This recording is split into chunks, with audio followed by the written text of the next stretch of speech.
Nagpahayag ng suporta si Canadian Prime Minister Mark Carney sa hakbang ng Estados Unidos at Israel laban sa Iran. Canada supports the United States acting to prevent Iran from obtaining a nuclear weapon and to prevent its regime from further threatening international peace and security. Binigyan din ng Canadian leader na ang suporta ng Canada ay nakatuon sa pagpigil sa pagkakaroon ng nuclear weapons ng Iran at sa pagtitiwala na mapapanatili ang pandaigdigang kapayapaan. Gayunman, nilinaw niya na hindi kasama ang Canada sa military build-up o pagpaplano ng operasyon at hindi inaasahang sasali sa anumang military escalation. Muli rin niyang ipinaalala na matagal nang nananawagan ng Canada kasama ang mga international partners nito na itigil ng Iran ang nuclear program. Canada and our international partners have called consistently upon the Iranian regime to end its nuclear program, including at the G7 summit in Kananaskis and with the United Nations reimposition of sanctions this past September.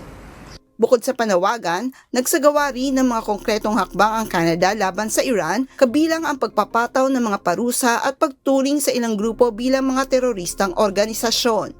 Iginiit ni Carney na sa kabila ng maraming diplomatic efforts, hindi pa rin ganap na itinigil ng Iran ang mga aktibidad na kaugnay ng enrichment at ang pagsuporta nito sa mga regional proxy groups. Dagdag pa ng Canadian leader, ang Iran ang pangunahing pinagmumulan ng instability sa Middle East at may worst human rights record sa mundo.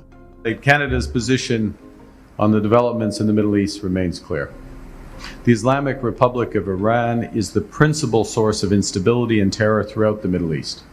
It has one of the world's worst human rights records and must never be allowed to obtain or develop nuclear weapons. Samantala, pinayuhan ng pamahalaan ng mga Canadian na nasa Iran na manatili muna sa loob ng kanilang mga tahanan sa gitna ng tensyon.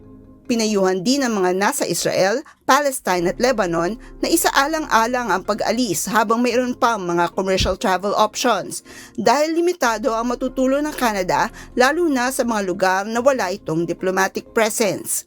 Sheila Reyes, UNTV News and Rescue, Diyos ang aming sandigan, serbisyo publiko ang aming pinahahalagahan.